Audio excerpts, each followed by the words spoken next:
of this Biden administration is going?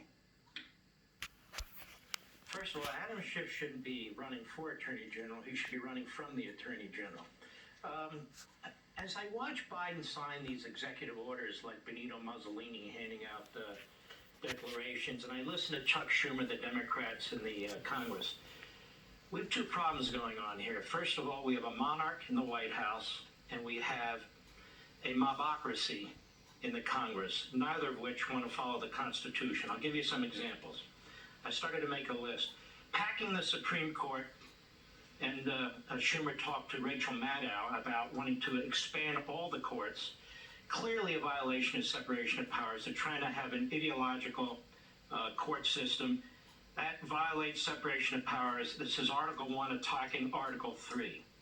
The federalization of state election laws in this H.R. 1 that Nancy Pelosi's been pushing to turn the states into California so they can never lose an election, the Democrats, that violates Article 2, Section 1, Clause 2 of the Constitution. You can't do that by statute. You need to amend the Constitution. They talk about D.C. statehood like they could just pass a statute.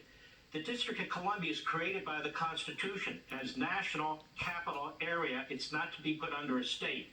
That's Article 1, Section 8. So they're not free to do that. This outrageous so-called impeachment trial in the Senate has no authority, no jurisdiction, whatever. It is absolutely rogue. It's a complete clown show. The Constitution's clear, Article 1, Section 3, conviction of somebody who's in office, removal from office, and disqualification from future office. It's not like the Democrats are literate when it comes to the Constitution, but I guess we're going to hear them yammer on and on about it. A bill of attainder is unconstitutional. Article 1, Section 9, Clause 3. What's that? Congress is not free to pass punitive legislation to punish or penalize somebody encroaching on the judicial function, especially without a real trial. That is what they're doing if they try and use the 14th Amendment against President Trump. What else? Schumer wants to get rid of Citizens United. Citizens United allows advocacy during elections, free speech. So they want to attack the First Amendment and free speech. The Second Amendment, they want to regulate and use executive orders to destroy the Second Amendment. These are the Bill of Rights.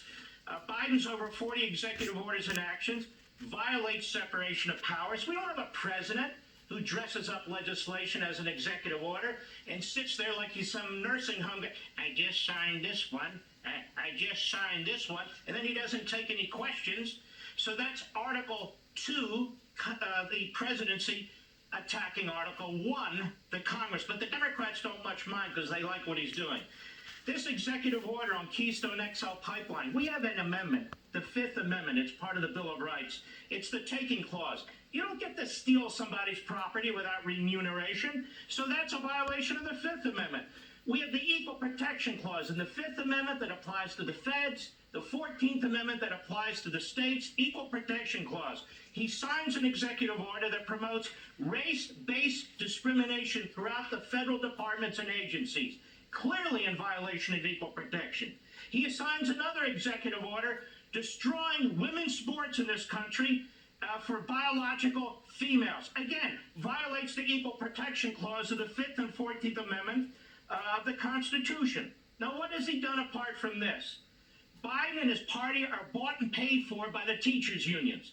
That's why he opposes the #1 civil rights issue that President Trump was pushing, school choice. These kids that can't afford private and parochial schools, they can't get out. They are stuck. So he's bought and paid for, as the Democrat Party is, by the teachers' unions, and they choose them over your kids, America. Biden and his party are using COVID-19 to give hundreds and hundreds of billions of dollars to blue states, blue cities, special interests, their constituent groups, having nothing to do with the pandemic. $1 trillion already sits there that hasn't been spent, and he wants another $2 trillion for starters. Biden killed thousands of American jobs, hardworking, middle-class American jobs, while opening the borders to illegal aliens. God knows how many numbers of illegal aliens. Biden has royally screwed up the production and distribution of vaccines developed by President Trump and his administration. They don't know what to do. He's never known what to do. There's not a single one of the people in his inner circle that's ever worked in the private sector doing anything productive. They don't know what they're doing. Biden's foreign policy and national security teams are laced with individuals who despise the state of Israel and slobber all over communist China and that genocidal regime in Iran. Now, while we're at it, he has enough time to make sure that who's appointed to head the criminal division? Ex-colleague of Hunter Biden's lawyers. Got to take care of the family. But I want to talk quickly about Chuck Schumer. You mentioned it. He threatened 2 U.S. Supreme Court justices. He threatened the Supreme Court. He assembled a mob on the stairs of the Supreme Court that tried to break into the Supreme Court, but for that 13-foot bronze door there. And he warned those justices that they are, in fact, in for hell if they don't vote the way he wants. He threatened the Supreme Court.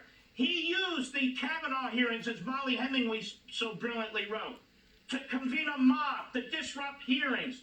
Who the hell does this clown Schumer think he is? Stopping all over the Constitution with a 50-50 vote in the Senate, trying to impose his will on the American people, on the whole country, and now going to have a rogue trial? He's the one that should be in trial, and all the other reprobates that have for decades been threatening the American people and making outrageous comments to try and stir up and create frenzies among their own base. That's how lousy the Biden administration has been in 15 days. 15 damn days. That's it. Great one. Thank you. Mark Show, Life, Liberty, Levin, every Sunday night right here, Fox News. Coming up earlier today, Rand Paul at a tense exchange with Biden's education secretary nominee.